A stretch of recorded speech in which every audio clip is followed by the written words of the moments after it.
Flashback. Previously, They try to say that I have Trump derangement syndrome. A person like that, I don't care if they're Republican, Democrat, Independent, this should not be the president of the United States. Oops, you did it again. You got indicted. Trump has been so insulting, so derogatory, so divisive, and the grabbing to this and the grabbing to that and the shooting the paper towels at the Puerto Rican people who had just come out of the hurricane and all the antagonistic behavior and during the Charlottesville, Virginia, there's good people on both sides. No, there ain't. No, because he said the both sides, there's good people on both sides. And when you see the full quote, that wasn't what he said. And I ranted on him hard for that. Hard. There's some video about it, whatever. I mean, I ranted hard because I was like, what are you talking about, man? That I ranted about. Yes. And I was wrong. Later. My political views have changed immensely, and they're changing at a rapid pace. I will not vote for Joe Biden. I think they're totally full of shit. I think they're dangerous. I think they're race hustlers. I think they're cons. Voting for Trump is on the table. I'm voting with my money, and I'm voting with Israel. I'm not getting caught up or suckered into these race politics or any of that bullshit anymore. Later. I look to see where the ball lands. I like where the ball lands. On immigration, on abortion, on judges, on taxes, on... He's already dead. What's going on, guys? So we got to talk about Trump deranged Michael Rapaport. So I've done a couple videos on this channel already about this guy. Now he has kind of started turning and changing his ways a little bit to where, in my opinion, he's fully fledged MAGA now because he's realized that the left just cannot be trusted. I believe that this interview that I'm about to react to between Larry Elder and Rapaport was recorded prior to this change of his viewpoint, because he has shown a lot of grace towards Trump in a previous video. I'm gonna make sure that there's a link to that somewhere on the screen here, so check that out if you haven't seen that. But if you'd like to see his Trump derangement, it's coming out in this video. So without further ado, let's get into it. You feel good about everything you've accomplished. And you're a presidential candidate at 71 years old. Although you look good. Thank you. Black don't crack. Black don't crack. Black don't crack. The elder the berry, the sweeter the juice. The elder the berry, the sweeter the juice. I've never seen it this polarized. You know who did it? You know who did it. I know who did it, Larry. I know what you're going to say. You say it. You say who. No. Who made it this polarizing? Here he goes. Larry, please say who made it this polarizing. I'm begging you to say it. I am begging you to say it. I am begging you to say the guy who made it this polarizing. I think that Donald Trump angered a lot of people, including the media. I'll tell you why. He made it this polarizing. He took it to like steroid Barry Bonds level. They should look in the mirror. When Donald Trump first decided to run, he was on CNN. He was on MSNBC, which is what I call it. I changed my mind. Like, this guy's just as Trump deranged as always, because he's literally blaming Donald Trump for stuff that the fake news does. A lot of the stuff that I found myself, for anybody who's new to the channel, I found myself being outraged by some of the things that Trump was saying, but it's because the fake news was manipulating the videos and they weren't showing you entire clips, like people on both sides, bloodbath, stand by, stand down, saying he wanted to get rid of the Constitution, right? Just manipulation. And I fell for that. A lot of people still are. If you actually really pay attention and don't fall for the propaganda, then you know that none of that stuff about Trump is true. And it's literally just them making it up because he's an outsider. They also tried to make up stuff against Ron DeSantis as well, saying that he's like Donald Trump light. They did the same thing to Larry Elder as well. So pretty much any Republican, now they're going to compare them to one, Hitler, and two, Donald Trump. All the time. Why? They thought of him as a joke, but every time he was there, the numbers went up. So he starts picking off these candidates one after another after another. And they realized, holy bleep, I did it again. We created a monster.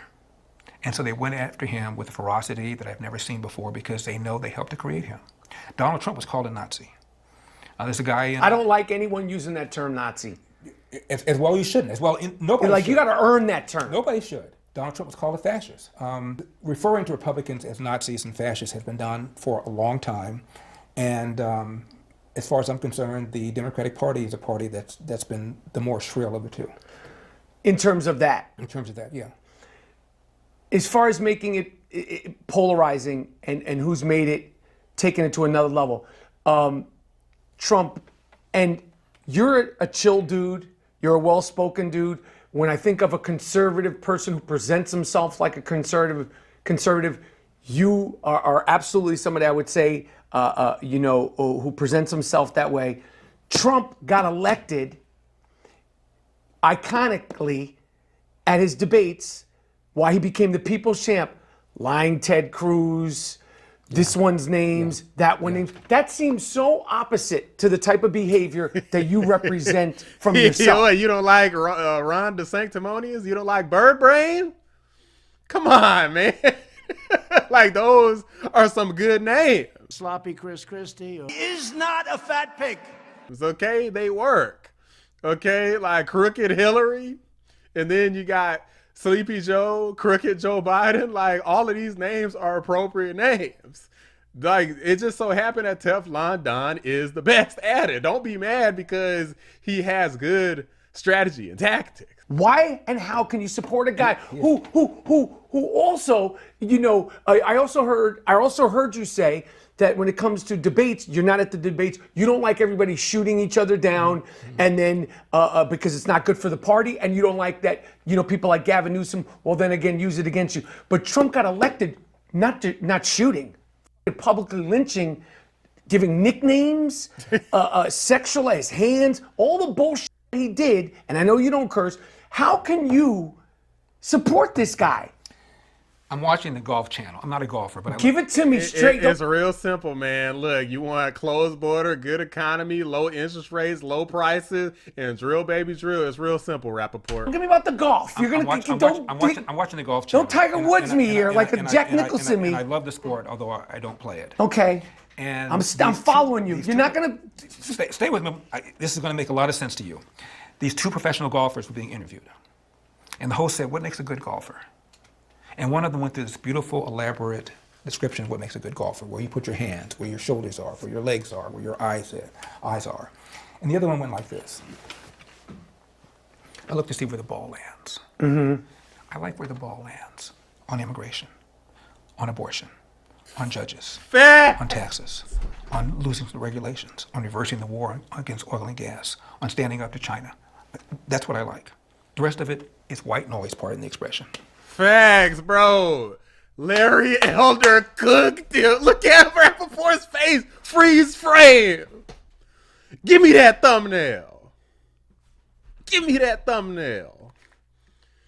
Y'all already know that it's real simple. It don't got nothing to do with Trump. Well, nowadays, more people. Trump definitely grows on you because a lot of people there. I wasn't really a fan at first, but nowadays it's so obvious. It's really about the economy. Like Trump, honestly, if he went away and somebody continued his legacy, that would be cool. But now I definitely want Trump to be the winner because after everything they put him through, he deserves it. And he did a great job when he was the president. If he didn't have that previous record to go off of, I wouldn't care about Trump that much right now. But Trump had a great record. That's another reason they're afraid of him, because they know he did good too. He wasn't supposed to win. And when he won, he did good. And he's trying to run again. So they are afraid of Trump. He goes against the woke agenda, the establishment, the globalists. There's all kinds of stuff, all kinds of reasons why the establishment is going to be against him. Okay, he wants to drain the swamp. He wants to get rid of a bunch of these three-letter agencies. He's literally actively telling them to work against him because he's saying he's going to dismantle them if he's elected. So I can see why they don't want him to be elected, but it's real simple. And Larry Elder killed Rapaport on this point, got this man looking dumbfounded on the screen.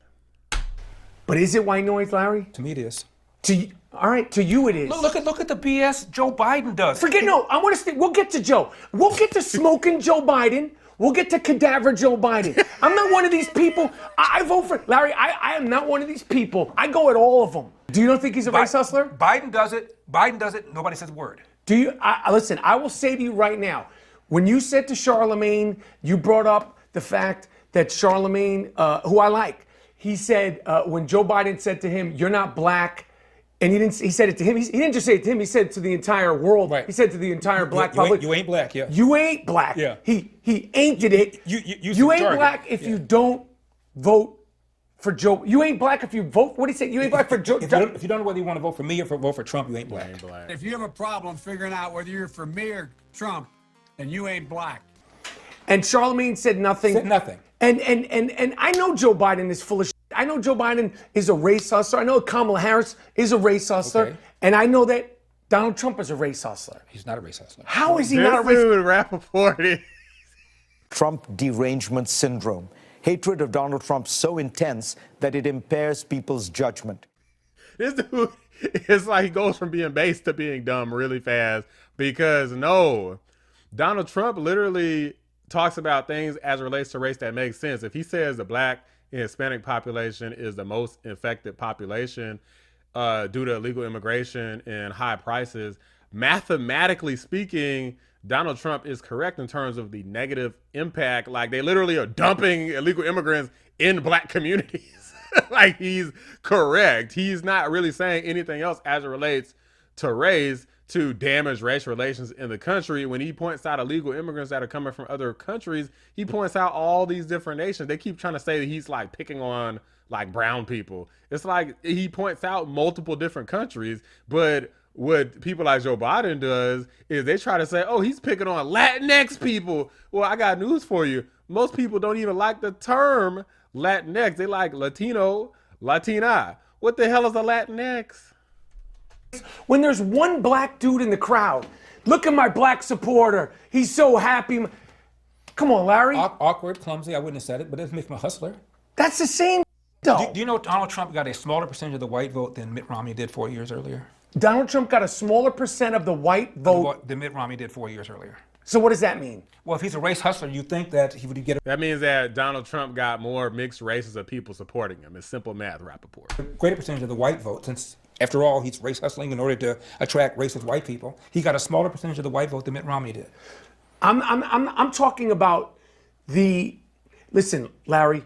These are old school. These are old. We know. Best economy ever for black people. He pardoned Jack Johnson, the first black heavyweight champion. Even Barack Obama. That's nothing. Even Barack Obama the didn't do pardonings of a dead person is. Come on, man. He commuted the sentence of Alice Johnson. Yes, because of Kim Kardashian. Because he wanted Kim Kardashian to support her. He did the First Step Act, which allowed some 5,000 men behind bars to have. I'm talking about the race hustling. They've both done things that we could say. What things have Joe Biden done to help the black community? You know stats up the wazoo. You're pulling out from 1962. What things has Joe Biden done to help the black community? He hasn't done a damn thing, Rapaport. That's what we trying to tell you. He hasn't done shit. He hasn't done anything. Okay, you could argue student loans. That's like universal. That's not specifically for black people. And the thing is, he's ruined things for black people. Illegal immigration, high prices, high interest rates. How many more times do we need to say this? Community, whether it's appeasing race hustling or not. Give me one. Give me one. That Joe Biden has done? Smoking Joe Biden. I would say nothing. Not a thing. Raising taxes hurts people at the bottom. Inflation hurts people at the bottom. You're not going to give me one gas thing. Prices, I can't think of anything. And his rhetoric has been awful. He's lied about his civil rights record. He claims when he was a teenager, he would go to the black church and he would strategize how to desegregate movie theaters and restaurants in Wilmington, Delaware. New York Times did a whole thing on it. He never did it. And his aides were told, New York Times said, to stop saying it. He says it anyway. But you're saying you talk don't about like... being a race hustler. He said he went to apartheid Africa when Nelson Mandela was behind bars and he tried to see him and got arrested. Never happened. But you don't like the rhetoric from Joe Biden, but you're stating the rhetoric from Joe Biden, but you're like, you care where the ball ends with Trump. I was with Trump in 2016 at a black church in Cleveland. He talked about the black family and about how important it was, and I loved it, and people responded well to him. Remember he said, "What do you have to lose? Your schools are bad. Right. What do you have to lose? What's wrong with that? What do you have to lose?" And he got 8% of the black vote in 2016. He got 12% of it in 2020, a 50% increase, and 20% of black men voted for him in 2020. A substantial increase because a lot of black people saw what was going on. The economy was good. He expanded enterprise zones in the inner city. He did something on the border. The people that are most hurt by illegal aliens economically are black people living in the inner city, because Facts. if you are a black person living in the inner city with high school or less, you're competing against illegal aliens with very little education. About 1 million more black people would be working if it weren't for illegal alien labor, according to a study done by the Civil Rights Commission. And Donald Trump stopped that. And Joe Biden has opened the floodgates. 8 million people, probably by the time he ends his term, will be here in the country illegally. I mean, Because you can't call out. I know you think Trump is. I know you're like. You said. Would I say the things that he says? No. Would that be my style? No. As a president. But I'm happy with his policies. Would you? I care. I'm not voting for a fishing buddy. See, that's. I'm voting for policies. Okay. I'm not voting. You know, people, who you want to sit down and have a beer with? I don't drink beer. I care about your policies. I care about. I knew you were going to say that, and I have no problem with it. That's what everybody says. They excuse that, and I personally think. Why would you, dude? That's what it should always be about, is their policies, not their personality. What if they got an amazing personality, but their policies are garbage? Look at Gavin Newsom. Gavin Newsom seems like he's an okay guy, but his policies are ass. I want to talk about the both sides thing. Yeah. I saw the full quote, but you could say it. Okay, the full quote. Go ahead. He said, and I'm not talking about the white nationalists and the neo-Nazis, because they should be condemned totally. Facts. Joe Biden goes on CNN. Look, I want everybody to know that Donald Trump, specifically with the whole both sides thing, he literally condemns white nationalists and neo-Nazis when he says good people on both sides. Okay, I want y'all to take note of that. And you had some very bad people in that group, but you also had people that were very fine people on both sides. And you had people, and I'm not talking about the neo-Nazis and the white nationalists, because they should be condemned totally. But you had many people in that group other than neo-Nazis and white nationalists, okay? And the press has treated them absolutely unfairly. Once you hate Donald Trump, you have no interest in unhating him. Right. And that's where people are. Once you hate Joe Biden. I don't hate him. I just think he's a race hustling, tax spend, regulate liberal who's opened the borders, who has given us inflation, given us high gas prices, and has done a great deal of damage to the country. And the pullout of Afghanistan alone, my goodness, we wouldn't be talking about Ukraine if he hadn't done that. So I think he's done more damage to a country in as short a period of time as I've ever seen a president do. Well, guys, something that rarely happens on this channel just occurred today. I was wrong, because Michael Rapaport is still pretty much just as Trump deranged as always, or at least close to it. He definitely seems like he's a lot more open to digesting things that are coming from kind of like this conservative and right-wing media, as opposed to just believing everything from the fake news. Now he likes to watch entire clips so he can get full understanding, instead of just believing the radical, tyrannical, lying left on everything that they're saying, especially in this election where they've lied and gaslit more than ever before in my entire life. This was a very interesting conversation.